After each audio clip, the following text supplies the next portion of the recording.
So starting today, we'll be discussing functions. So let us introduce what functions are and some properties and definitions related to functions. So this is section 4.2 in our course module. Okay, so first let us start with this definition. So let x and y be non-empty sets. Okay, x and y be non-empty sets. A relation or mapping from x to y is a correspondence of elements of x to elements of y. So a relation or mapping from x to y is a correspondence of elements of x to elements of y. So for example, let us consider these two non-empty sets, x. So capital X, it has elements small x sub 1, x sub 2, x sub 3, x sub 4, x sub 5. And then we have capital Y, and the elements of capital Y are y sub 1, y sub 2, y sub 3, y sub 4, and y sub 5. Okay? So as an illustration, say that this red um, oblong here be the set X, and that X contains these 5 points here. Okay, these 5 elements. And then you have Y, this blue oblong here, and Y contains these 5 blue dots in here. Okay, and then these guys here, so X and then arrow to X1, sorry, X1 arrow to Y1, X2 arrow to Y3, take note of that, X3 arrow to Y5, and then X4 arrow to Y2, X5 arrow to Y3, okay? So this is a correspondence between elements of X to elements of Y. This guy here, we read this as X1 maps to Y1. So relation or mapping. So X1 maps to Y1, X2 maps to Y3, etc. Okay? And if we look at this illustration here, we have something like this. So you see your X1 is being mapped to Y1, X2 is being mapped to Y3, X3 is being mapped to Y5, X4 being mapped to Y2, and X5 being mapped to Y3. So this is a relation. And let us name this relation F. Okay, so this is the name of the relation associated to this. And then if we add two more, okay, so we have the original relation earlier. And then let's say your x2 also maps to y1 and your x5 also maps to y4. So earlier you had x2 maps to y3, so your x2 is being mapped to y3. And then with this additional mapping here, your x2 is also being mapped to y1. And we also map x5 to y4. So originally, your x5 is being mapped to y3, but we add this mapping here, x5 is being mapped to y4. So again, this is a relation. And let us name this relation G. Okay? Let us name this relation G. Let's have another example here. This time, let capital X be the set containing the numbers 1, 2, 3, and 4, and Y be the numbers containing 1, 2, until 12. Okay? So 1, 2, 3, until 12. So this is your X here, and this is your Y here. So your X contains 4 numbers, 1, 2, 3, 4. But in this relation, we are just defining 1 being mapped to 1 and your 3 being mapped to 3. So you have this point here being mapped to 1 and then this point here being mapped to 3. Okay? And your 2 and 4 from x, they are not being mapped to anybody. Okay? And then, of course, there are other points in the set y where uh, in which they don't also have partners from x. Okay? So 1 is being mapped to 1, 3 is being mapped to 3. And let us label this relation H. Okay? So this is another example of a relation.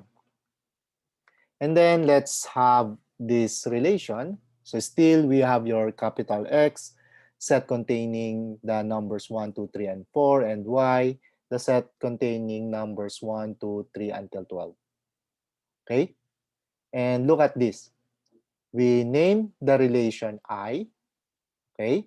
And then we write this relation as follows. You have I, and then there's colon, and then capital X, and then you have the right arrow, capital Y. So this means that the set X is being mapped to the set Y. Okay? And then below this, we have this X. So if you get an element X from capital X, that element X is being mapped to the 3X from the capital Y. Okay? So this X here is being mapped to 3X. So suppose we get X equals 1, then that number 1 from capital X is being mapped to 3 times 1. And 3 times 1, that's equal to 3. So your 1 is being mapped to 3. If your X is equal to 2, then this 2 will be mapped to 3 times 2, which is 6. You get X equals 3, then this 3 will be mapped to 3 times 3, which is 9. And if your X is equal to 4, this 4 will be mapped to 3 times 4, which is 12. Okay? So this guy here is the enumeration of this mapping. So this X maps to 3X. This is the rule that you want to satisfy. And this guy here, you just enumerated all of them. So there's only a finite number of elements from X. So you can enumerate all of these um, mapping here following this rule. And as an illustration, your 1 here is being mapped to 3, your 2 is being mapped to 6, 3 is being mapped to 9, 4 is being mapped to 12. Okay? And again, we label this relation I. And if we want, we can rewrite this mapping, okay, in table form or tabular form.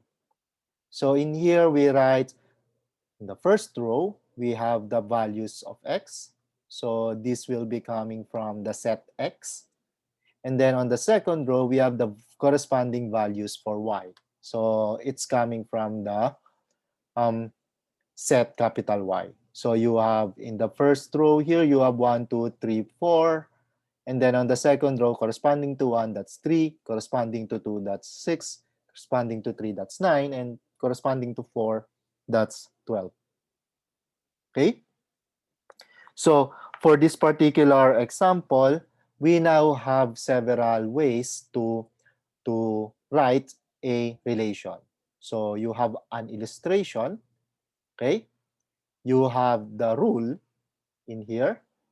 You have the rule in here for that mapping I. You also have this enumeration. You enumerate each element of X when it will be or where, which is its partner from the set Y. So you can enumerate that. So your 1 is being mapped to 3, etc. Or in tabular form. So this one here, it's like this guy here. It's also an enumeration, but it's written in tabular form. Okay? So these are some ways to write your relation. Okay? Question so far? Okay. So let us define now what a function is. Okay? So let x and y be non-empty sets. A function take note of this, a function from x to y is a correspondence of every element of x to a unique element of y. Okay?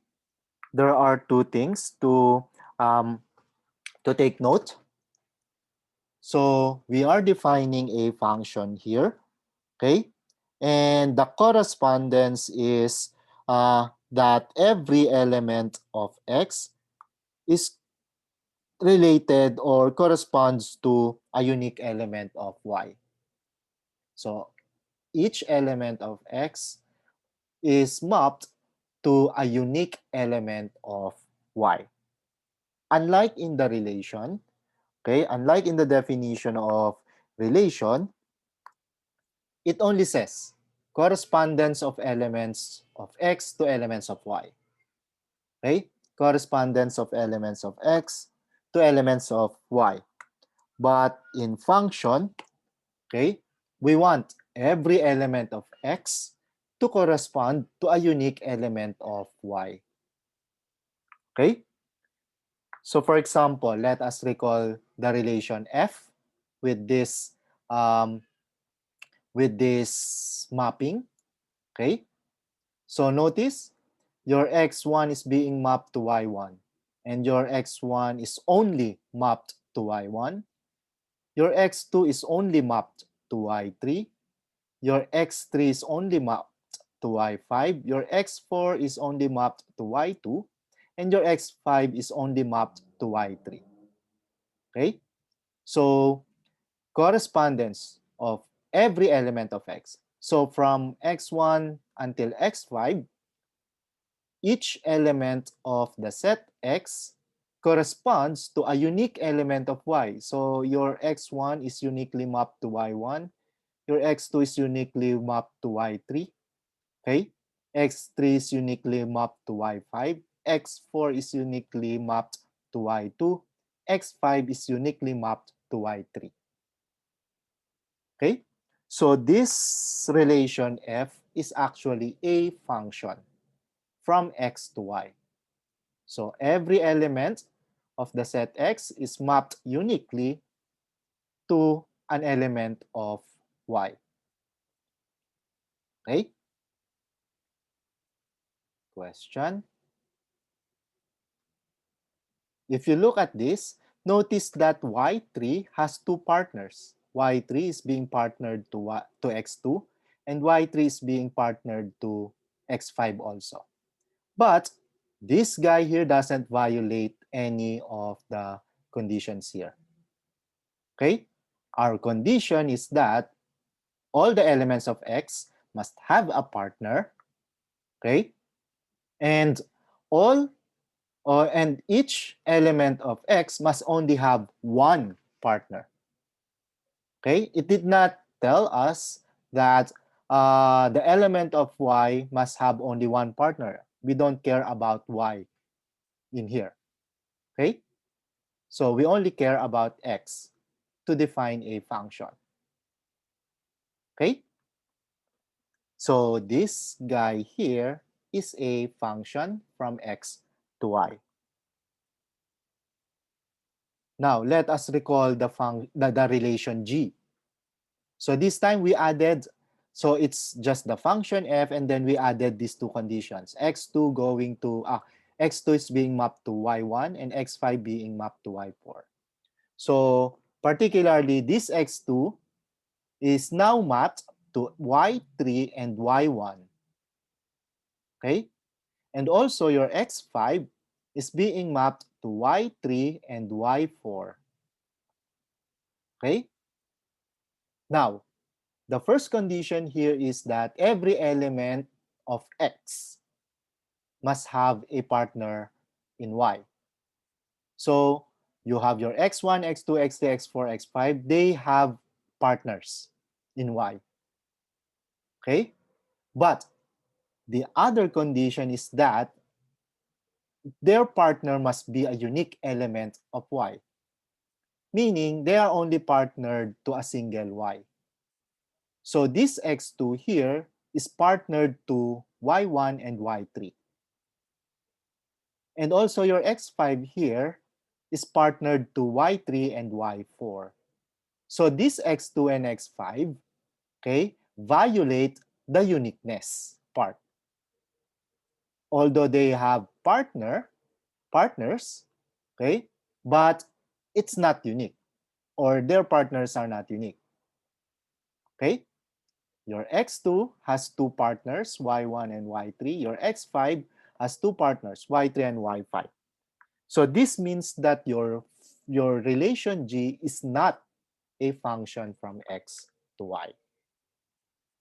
Okay? So it's not a function from x to y. It is a relation, but it is not a function. Okay?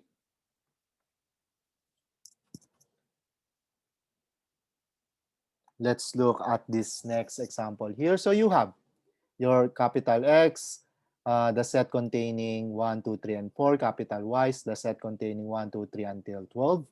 Okay? And then we recall H, the relation H. Okay? Now, notice 1 has a partner, 3 has a partner, but 2 and 4, they are both elements of X also, but they don't have corresponding partners. Okay?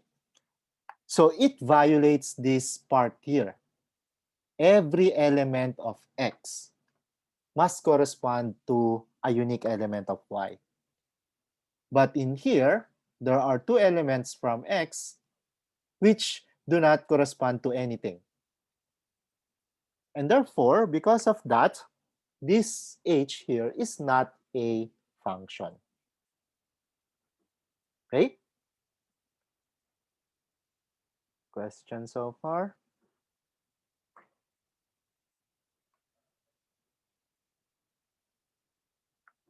For our next example here, let us recall the relation I. So the relation I, you have X element from capital X. It should be mapped to 3 times X. Okay? So your 1 has a partner, it's 3. Your 2 is mapped to 6. Your 3 is mapped to 9. And your 4 is mapped to 12. So each element of X has at least one partner. In fact, each element of X has a unique partner. Okay? The unique partner of 1, it's just 3. The unique partner of 2, it's just 6. The unique partner of 3 here, it's just 9. And the unique partner of 4, it's just 12. Therefore, this relation I is actually a function. Okay? So it satisfies both conditions. Each element of the set X must be mapped to a unique element in the set Y. Okay? Question?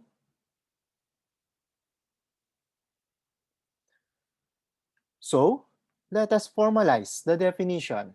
So, let X and Y be non-empty sets. A function from X to Y, okay? And we write the function, say, if we name the function F, okay? We write F colon X, right arrow Y, okay? So this is a relation that associates with each element of X to exactly one element of Y. Okay? So a function is a relation that associates with each element of your X here to exactly one element of Y. Okay? So let F colon X right arrow Y be a function. Okay? Let F be a function. The set X, this guy here, okay, we call it the domain of F. And we denote it by this, dom F. So the domain of F. Okay? The set Y, so this guy here, okay, We call it the codomain of F. So take note of the name, codomain of F. Okay? So this guy here, it's the domain of F. This guy here, it's the codomain of F. Now, if F associates the element X from capital X to an element Y in Y, we say that Y is the value, okay? We say that Y is the value or image of F at X, okay? Now, if we collect all the images of F, then we call the collection the range of F. Okay? Range of F. And we denote that by run F. Okay? So again, this guy here, it's the domain. X, capital X here, it's the domain. Capital Y here, it's the codomain. Now, if you have an element X and it has a partner in Y, it should have because we are talking about a function. Okay? So if we collect, if that partner in Y is called the value or the image of F at that particular X. Okay? And then if we collect all the images of F, okay, we call that set the range of F. So do not be confused with this set here. It's called the codomain. The range of F, okay, it's the collection of all values or images of F at X. Okay? So for example, this was a function and I told you that these guys here, they have unique partners. Okay? They have unique partners from Y. Now, your X1 is associated to Y1. So Y1 is the image of F at X1. Okay? So let me just write that. So in here, Y1 is the image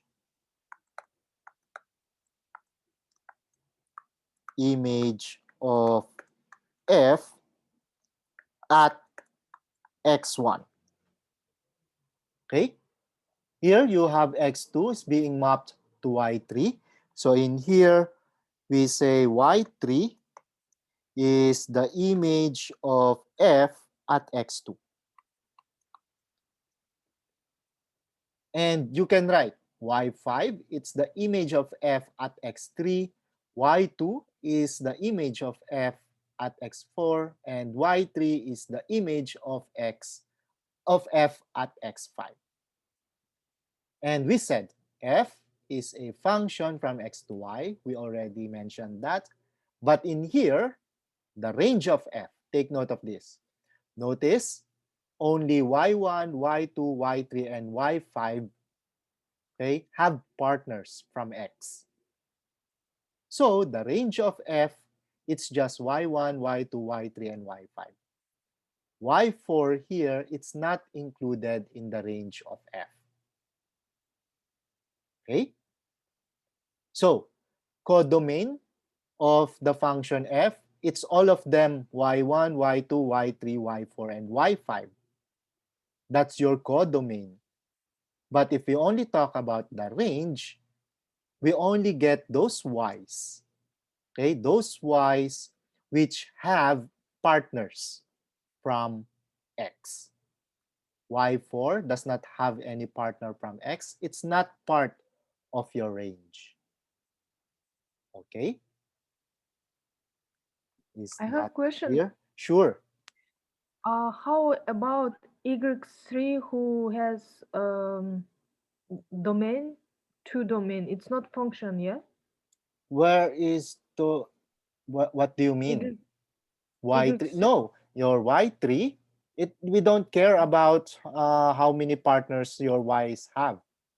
We only care about the partners of X. Partners of X must be unique. We don't care about the partners of Y. Y, So particularly your mm, Y3, you said, it has two partners, X2 and X5. And we don't care. It is still a function. Okay? So, every element of the set X has a unique, okay, has a unique partner in the set Y. X2, it only has one partner, Y3. X5, it only has one partner, Y3. That's totally fine okay. for Uh-huh. X2 and Mhm. X3, X5. Your Y3, So it has two partners, and we don't care about that. Okay? so X supposed to be just one partner. Yes, X must have Okay. only one partner. Your Y, Okay, thank don't you. care. Yeah, that's a very good question and observation. Okay? So, every element, every element of X must only have one partner. In Y or from Y, the elements may have two or more partners. It may have no partner, just like your Y3 has two partners from X, X2 and X5. Y4 doesn't have any partner. We don't care. It's still a function. Okay? That's a very good question. So again, in here, you have your range Y1, Y2, Y3, and Y5 because Y4 does not have any partner from X. Okay? Let's look at this. We mentioned that I is a function. So look, 1, 2, 3, 4, they have a unique partner. Each of them has a unique partner. Okay? 1 is partnered to 3 with 3, 2 with 6, 3 with 9, 4 with 12. Set Y contains all the numbers or all the integers from 1, 2 until 12. Okay?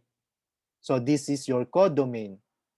But if we only look at the range of I, the range of I contains only 6 or 3, 6, 9, and 12.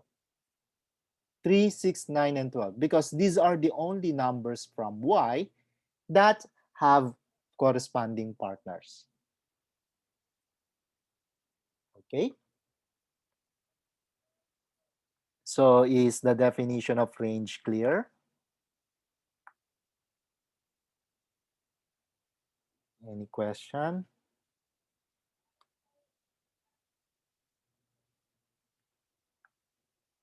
Now, let's look at this. Some remarks regarding function. So earlier I said let f colon x right arrow y be a function. We simplify this to the following. Let f be a function. Okay? Let f be a function. So it is possible that you will see the capital X or the capital Y, but we will just simply say let f be a function. There are also some cases where you don't see this capital X, capital Y. Okay? Now, all functions are relations because these functions are correspondence between two non-empty sets. Okay? But there are relations which are not functions. Just like your relation G. We said it's not a function, okay? Because it violates some of the conditions. Okay? Where is that? In here. Okay? G is not a function. We said this is a relation, but this is not a function. So there are some relations which are not functions. Okay? Now, we can have an alternative definition of function. So, a function from x to y, this is a subset of this, x cross y. This is read as x cross y. Okay? And the definition is the same. For every x from capital X, there is a unique y from capital Y such that, look at this, an ordered pair x comma y element of f. Okay? So x comma y, element of f. Okay, so remember I have already shown you this kind of notation. So we can also use this notation in terms of functions. So in here, this set here, x cross y, it's the collection of all ordered pairs, x comma y. This small x must be coming from your capital X. The second here, y, should come from your capital Y. So this is an ordered pair. Okay? So what does this mean? If your function is written this way, okay, the set, this set here, ordered pairs x comma y, where x is coming from capital X and y is coming from capital Y, this set here defines a function, take note of that, if no two ordered pairs have the same x coordinates. So if you listed all ordered pairs, okay, if you listed all ordered pairs and you don't see any two ordered pairs which have the same x coordinates, or this guy here, the first guy here, then the set that you have is a function. Okay? Let us consider this. We have the function small f from before. We said that this is a function. We write now that function in terms of this. So your x1 has a partner y1. Your x2 has a partner y3. Your x3 has a partner y5. x4 partner is y2. x5 partner is y3. Okay? So you can write the function in terms of this. Okay? Let's look at the function I. Let's look at the function I. Your 1 has a partner which is equal to 3. The 2, its partner is 6. 3 is partnered with 9. 4 is partnered with 12. Okay, so you can write the function in this form. And notice there are no two pairs which have the same first x coordinate, first coordinate or x coordinate. So this pair here, x coordinate is 1, this pair here, it's 2, here 3, here 4. Similarly here, x1, x2, x3, x4, x5. And there is no another pair which has either of these 5 is the x coordinate. Okay? If you recall, let me write it here. If you recall g, if you recall the function g, you have your x1, y1, okay, x2, y3, and then blah, just try to write the other. And then you also have another x2, and the partner is y1, if I remember it correctly. Okay, so this guy here, this is another ordered pair. Okay, but the x coordinate, which is x2, okay, x2 and x2 here, they have the same. They are the same, I mean. So we have two ordered pairs which have the same x coordinate. Okay, so again, not a function. If we base our definition um, using the alternative definition that was stated earlier. So in here, okay, defines a function if no two ordered pairs have the same x coordinates. So this function, this guy here, this relation is not a function. You have x2 here and you have also x2 here. Okay? Question.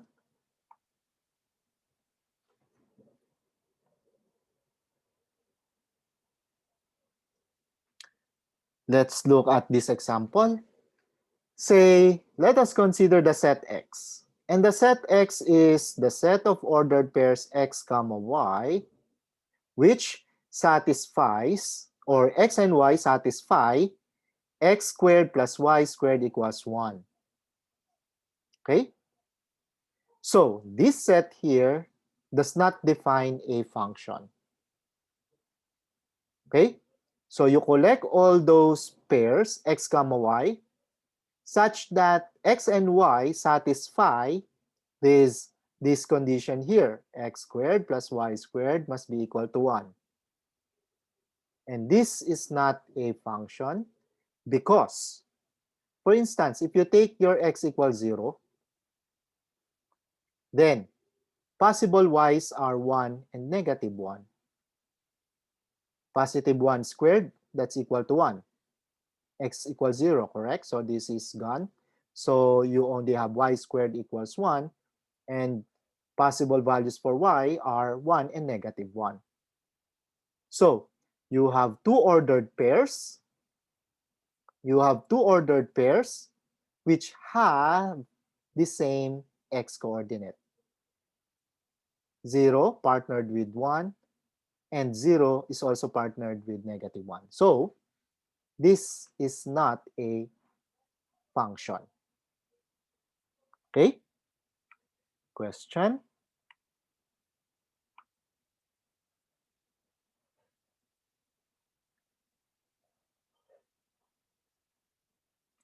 Let's have next remarks here.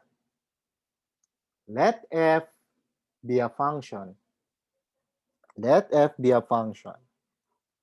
Now, if y is the image of f at x, okay, if y is the image of f at x, we write y equals f open parenthesis x close parenthesis. And this is read as y equals f of x. Okay? So this is read as y equals f of x. Okay? So meaning the value of f at x, that's equal to y. Or y equals f of x. Okay?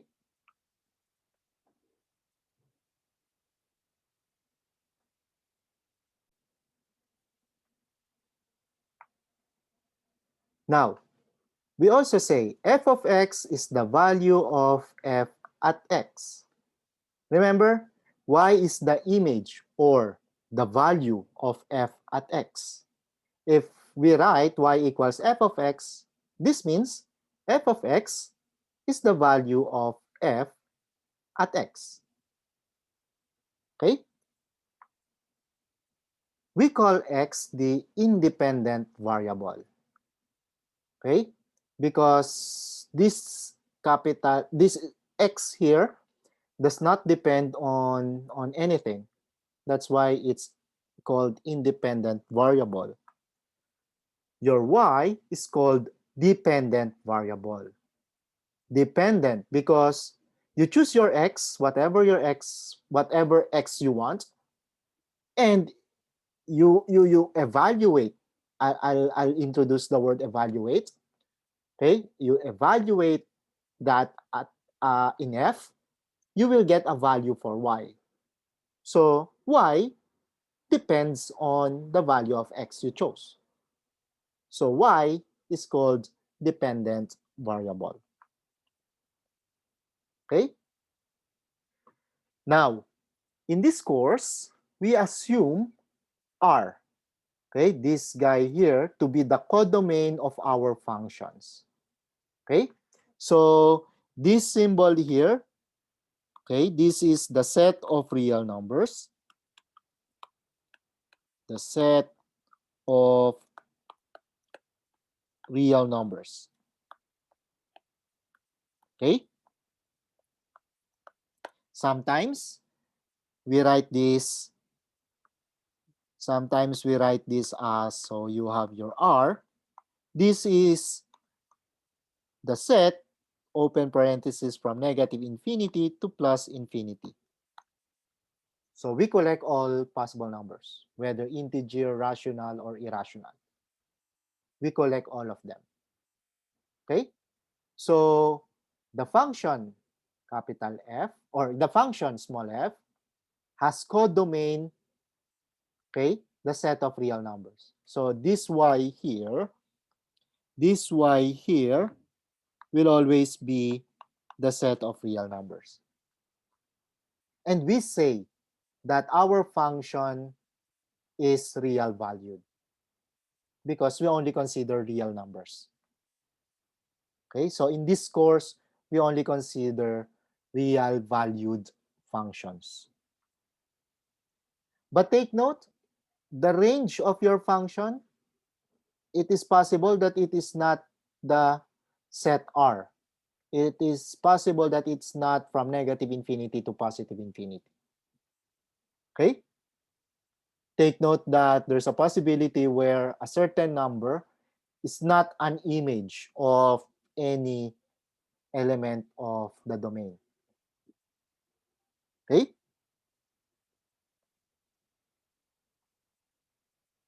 Now, if the domain is not given, take note of this. If the domain is not given, take it to be the largest subset of R, such that if x is in that subset, f of x is a real number. Okay? So we compute. If your capital X is not given, we compute for that capital X. And the condition is, if you get some number, okay, if you get some number and you have f of x to be a real number, meaning you get a number x, you evaluate it in f, and you get a real number, then that x here must be in this capital X. Okay? And we collect all those x's. Okay? And that will become our domain. We call this the natural or implied domain of f. Natural or implied. We don't write it like this.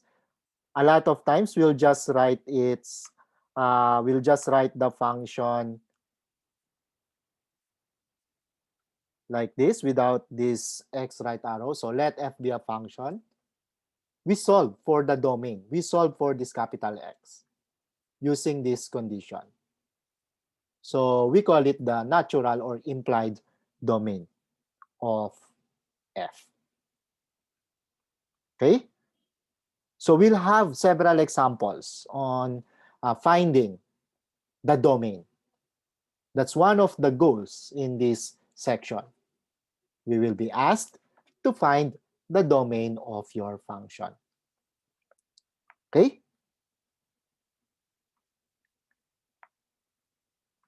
Now, if f is not defined at some value x, okay, if f is not defined at some value x, then we say x is not in the domain of f. So this symbol here, it means not in or not inside. Okay? So if f is not defined at x, meaning we don't see, when we try to evaluate this x at f, we don't get a real number.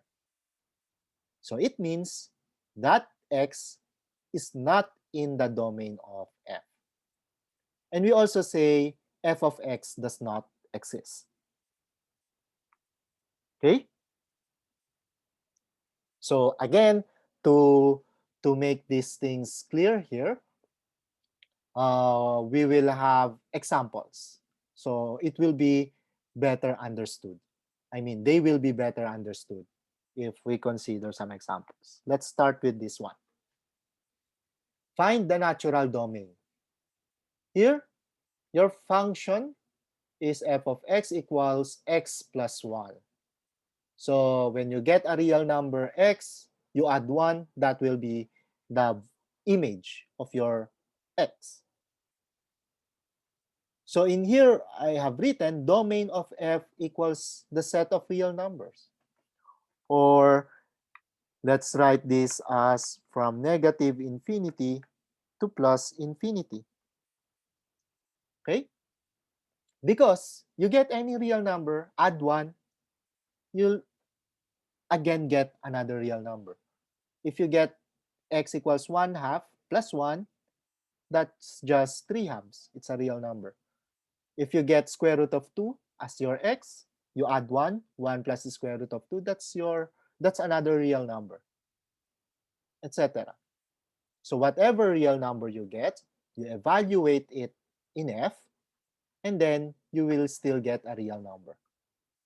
Which means the domain of this function f, it's the set of real numbers. There are no restrictions, in short. Okay? Let's have this. G of x equals x plus 1 over x minus 2. Okay? Take note of this. If x is equal to 2, the denominator will be 0. Correct? If x is equal to 2, the denominator will be 0. And therefore, you will have something 2 plus 1, that's 3. 3 over 0. And that's not defined. Okay? So, g is not defined at 2. Okay? Which means that this 2 here, it must not be inside the domain of G. Correct? Now, if you get any other real numbers, okay, say x equals 1, you will have what? On the denominator, you have 1 minus 2, that's negative 1. It's fine. Numerator, you have 1 plus 1, that's 2 over negative 1. It's a real number. If you get x equals negative 1, your denominator, it will be negative 1 minus 2. That's negative 3. That's your denominator. It's totally fine. Your numerator, it's negative 1 plus 1. That's 0. So 0 over negative 3, it's just 0. It's a number. So if you get any other real numbers, except for 2, okay, except for 2, the function g will be defined. Okay? So if you get any real number, except for 2, the function g will be defined, or the relation g will be defined. Okay? Which means the domain of g, it's the set of real numbers except, so this is a backslash, okay? This is a backslash. So the set of real number except the set containing 2. Okay? So let me rewrite this again. So you have the set of real number except, so this is a backslash. So I'll emphasize that backslash. The set containing 2. So this means we are removing this element 2. Okay? And this guy here may also be written in the following manner. So this is the set from negative infinity to plus infinity, except the set containing 2. Remember, your R, it's just this guy. So we just copied. Okay? This can also be written in the following manner. You have open from negative infinity, comma, 2, close parenthesis, and then this symbol here, so this symbol here, and then open parenthesis, 2 to plus infinity. Okay?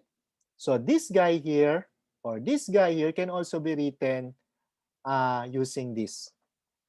I'm not I'm not sure if I already mentioned this symbol, but this symbol here, this means union. You combine. You combine the two. Remember this set here? Okay? If if you wrote this graphically, so this symbol here, if you wrote this graphically, you will have something like this. So this is your 2 here, and then you open this, and then that's towards this direction. I mean, to the left. And then for this guy, if you wrote this graphically, this is your 2, okay? This is your 2, and then you use this, and then this is the graphical representation. So this guy here is represented by this graph. This guy here is represented by this graph. Okay? You get the union. You get the union. This guy here is the union. If you get the union, this is how we're going to draw it. So you have this, okay? And this is your 2 here. This is your 2. We combine this into the following. You put a circle inside that. Okay, you put this circle on that spot. The 2. Open. Okay, not shaded. And then just draw this ray going to that direction and this ray going to this direction. So this graph here means that you collect all real numbers except this whole. So we'll think of this as a whole. There's nothing in it. You'll just what? Go into that and you will not get anything. So it's a whole. So when you write this 2 below that, it means the 2 is not included. Okay? So again, the domain of G, it's the set of real numbers except 2. So R backslash braces 2. Okay? So this guy means 2 is not included. Or you can write this in interval notation. It's negative infinity to plus infinity backslash the set containing 2, meaning you are removing 2. Or in this notation, you have negative infinity, comma 2, then close parenthesis, union, open parenthesis 2, comma infinity, then close parenthesis here. So this guy here means we are not including 2. This guy here, because again, the reason is we are using parentheses here. Also, we are using parentheses here. So this means that 2 is not included. Okay? And graphically, it's drawn this way. Okay? Question.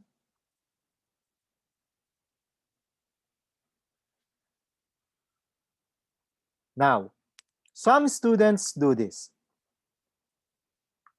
They use this notation, but they write it this way. Okay?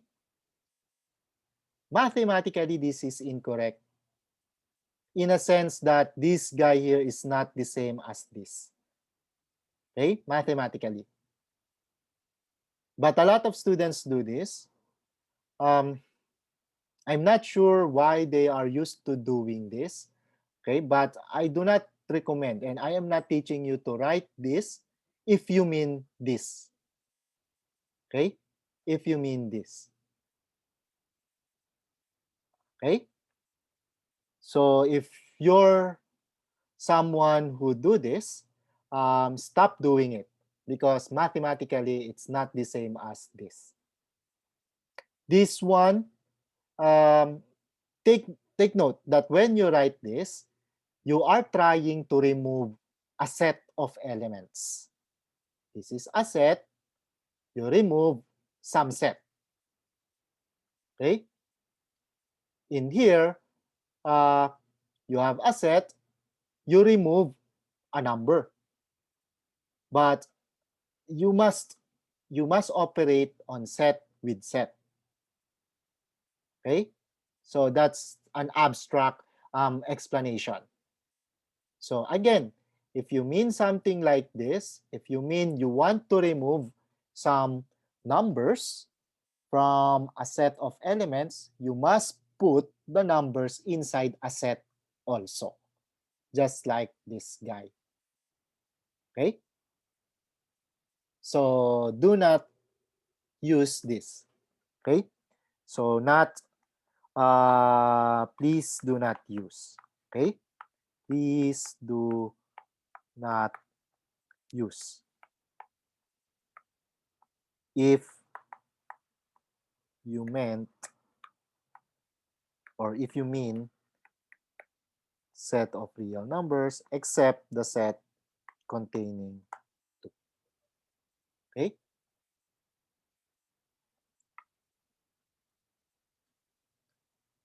Question?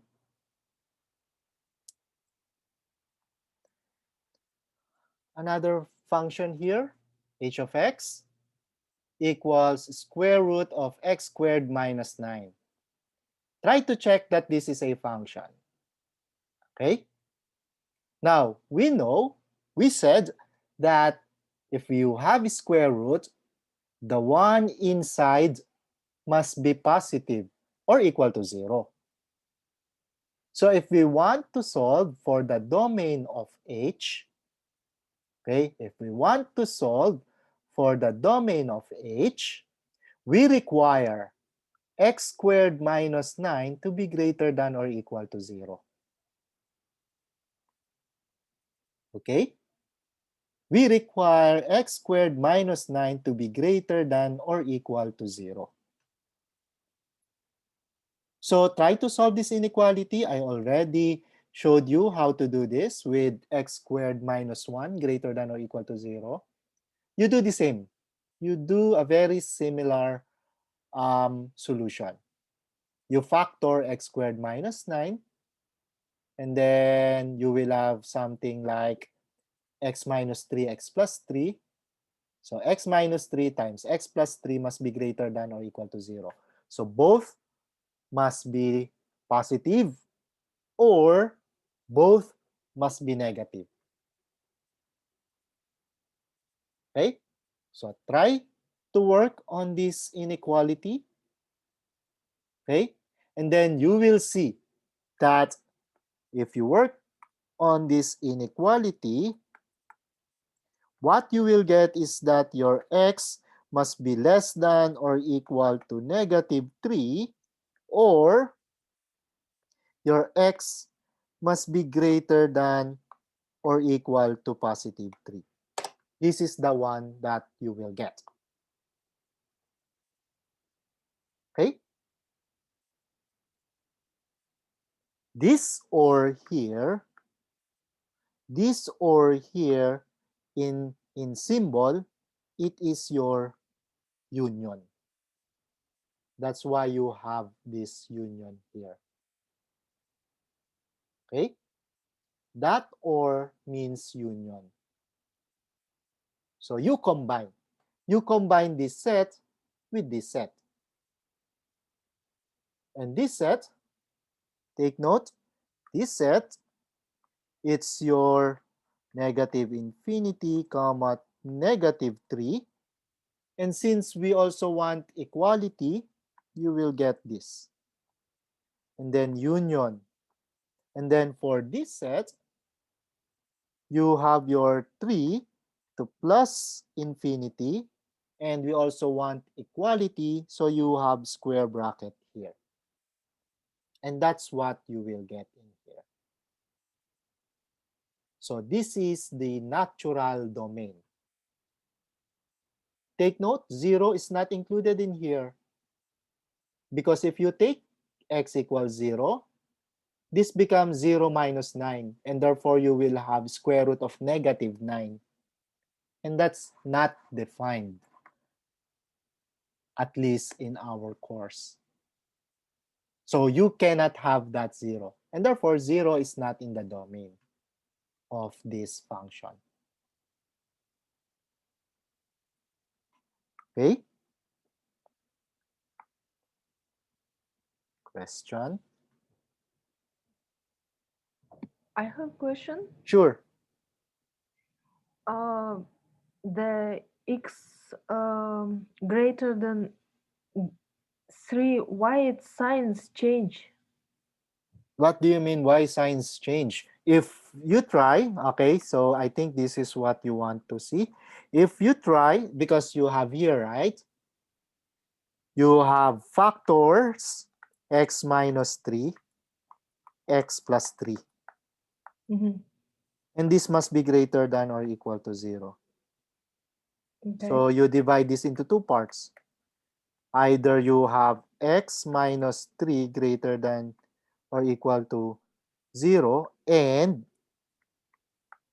okay, and x plus 3 greater than or equal to 0. And then the other guy here, you have x minus 3 less than or equal to 0 and, again, that's your end, x plus 3 less than or equal to 0. They must have the same signs. X minus 3 must be greater than or equal. X minus 3 must be positive. X plus 3 must also be positive. So if you multiply them, you will get positive. Or x minus 3 must be negative and x plus 3 must be negative. So negative times negative, you will get positive. Are we good at this part?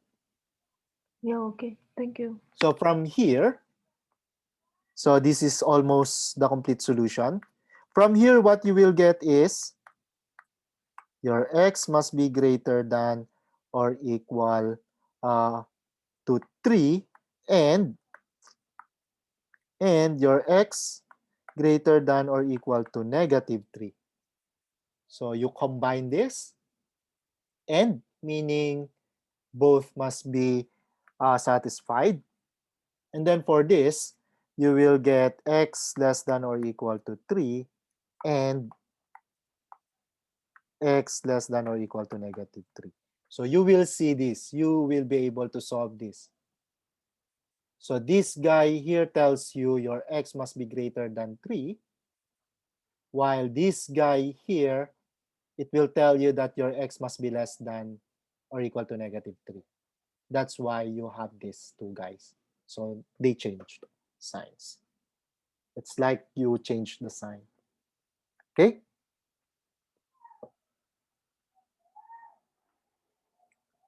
Other questions?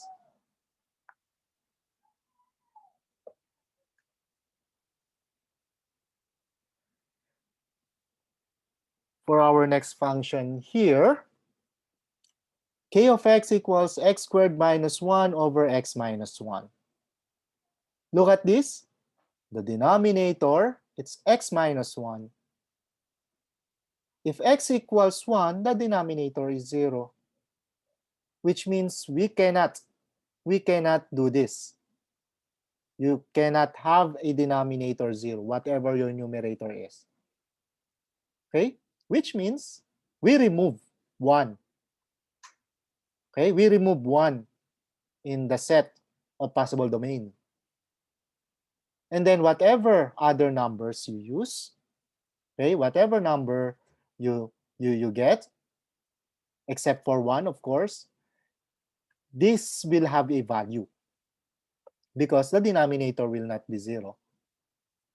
So this tells us the domain of K, it's the set of real numbers except the set containing 1. Okay? Question?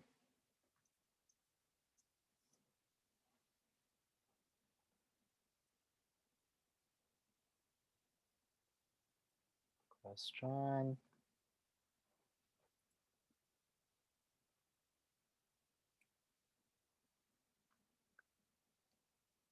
Now, let's have the following. Let us consider p of x equals 3x squared minus 5x. So this is a function. Okay, this is a function. And notice you have a quadratic expression on the right hand side. And you can take any x. You take any x, you evaluate or you plug in your x here, and then you will get a real number. Correct? You will get a real number. So whatever your x is, you plug it in here, you will still get a real number. So let me write it here. The domain of P,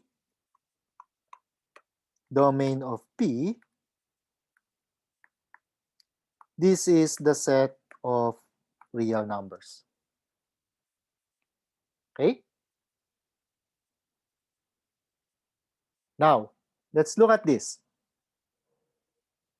Suppose we take C, any number C. Okay?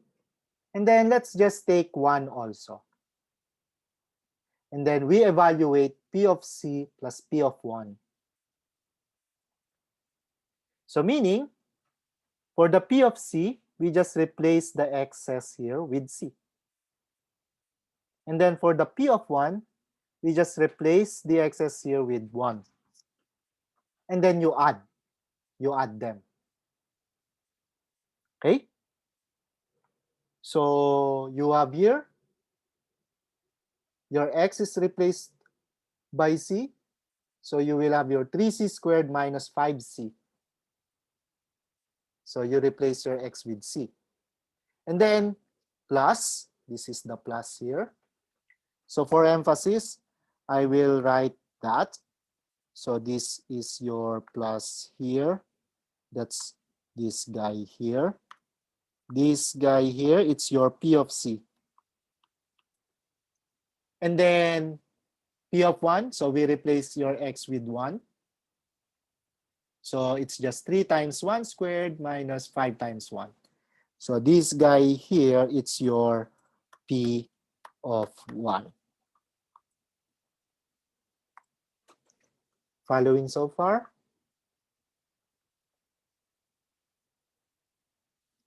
So if we add them, this is what we'll get. We just need to simplify. 3 times 1 squared, that's just 3, minus 5 times 1, that's just 5. So 3 minus 5, that's minus 2. So you will get 3c squared minus 5c minus 2. Okay? This time, let's have p of c plus 1. So you get a c, add 1. So please, p c plus 1. And then you have that c plus 1, you evaluate that in p. So you have p of c plus 1. Meaning, the x is replaced by c plus 1. So this x here, we will replace it with c plus 1. And this is what we will get. 3x squared, that becomes 3 times c plus 1 squared. Minus here, 5x. So 5 times c plus 1. Okay? And then let's see, we expand this. We expand c plus 1 squared. We distribute this 5 into this c plus 1, and then we simplify. So expanding, you will have c squared plus 2c plus 1 if you expanded this. Then here we distribute, this becomes minus 5c minus 5. And then this guy here we distribute. And then let us simplify. So in here, if we distributed this, you will get c squared, I mean 3c squared plus 3 times 2c, that's 6c plus 3. Okay? And then we simplify, you have 6c minus 5c, that's plus c. And here you have 3 minus 5, that's minus 2. But what's the point?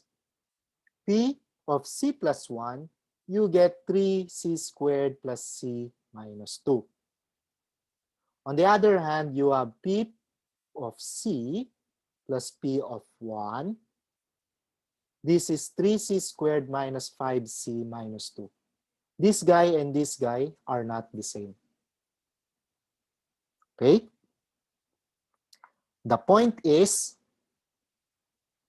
if you have a function f of a plus b, it's not always the same as f of a plus f of b. So don't just distribute your function. Remember this, square root of a plus b. This is not the same as square root of a plus square root of b. Or you have your a plus b squared. This is not equal to a squared plus b squared. Okay? You have this or you have this in more generality or in more generality or in general. If you have a function, it's not always f of a plus b not equal to, sorry, a given function f of a plus b is not always equal to f of a plus f of b. So this square root here, it's an example of f. This square here, it's an example of f. So we now generalize it. Okay?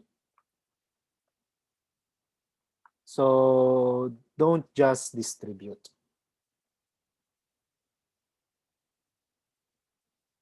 Okay?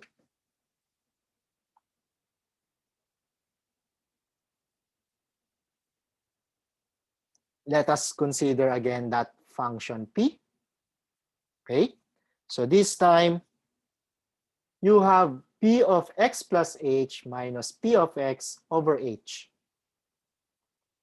So in here, we evaluate the function p at x plus h. In here, we just copy p of x. And then we divide everything by h. So for the first part here, you replace your x with x plus h. So you will get 3 times x plus h squared minus 5x plus h. So this guy here. So this guy here. This is this. Okay. And then you have the minus. So that's your minus. And then you have p of x. So you just copy your p of x. You have your 3x squared minus 5x. So this guy here, this is this. And then of course you have over h. Okay. Then let's simplify. You expand this, you distribute this, you distribute the minus. Okay. And you will get something like this. So you expanded x plus h squared. So x squared plus 2hx plus h squared. So practice on your expansion if you don't get this immediately. Well, I know some of you, okay, who still do something like this. So this guy here, they still write x squared plus h squared. And again and again and again. This is not correct. You won't get any point if you do this. So please Try to practice your binomial expansion. So we have expanded x plus h squared. And then in here, you distribute your 5. So you will have minus, so there's negative there, so minus 5. So minus 5x here. So minus 5 times h, that's minus 5h. And then here you distribute your minus. So minus 3x squared minus minus, that becomes plus. Correct? And then let us simplify. You expanded this. Let us try to distribute now. You will have, so for this part here, you will have 3x squared plus 6hx plus 3h squared. So notice, you have 3x squared here and then minus 3x squared here. So this guy here will cancel this guy here. Okay? And then notice this, you have minus 5x, then plus 5x. So this guy here will cancel this guy here. So the simplified version will be this guy here, 6hx plus 3h squared, then minus 5h. And of course, you still have your denominator h here. And then notice, this has h, this has h, this has h. You can factor that h, okay? And then you cancel the h in the denominator. So what happened here? This guy here equals h times 6x plus 3h minus 5. And then you divide this by h. So this h here will cancel the h here. And you will be left with 6x plus 3h minus 5. 6x plus 3h minus 5. Okay? Question.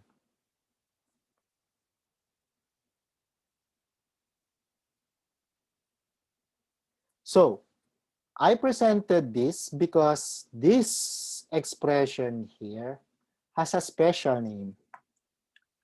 Let f be a function. The difference quotient of f at x, okay, is this expression. So similar to this expression. Okay? So you have f of x plus h minus f of x all over h. Of course, your h here, it's not equal to 0. So the difference quotient. Okay? And this is a very special expression because if you're going to continue studying calculus, okay, you will see this a lot of times. Okay? You will see this a lot of times in your calculus. Calculus 1 possibly. Actually, yeah, in calculus 1. Okay? So, any questions so far? No, thank you. Thank you for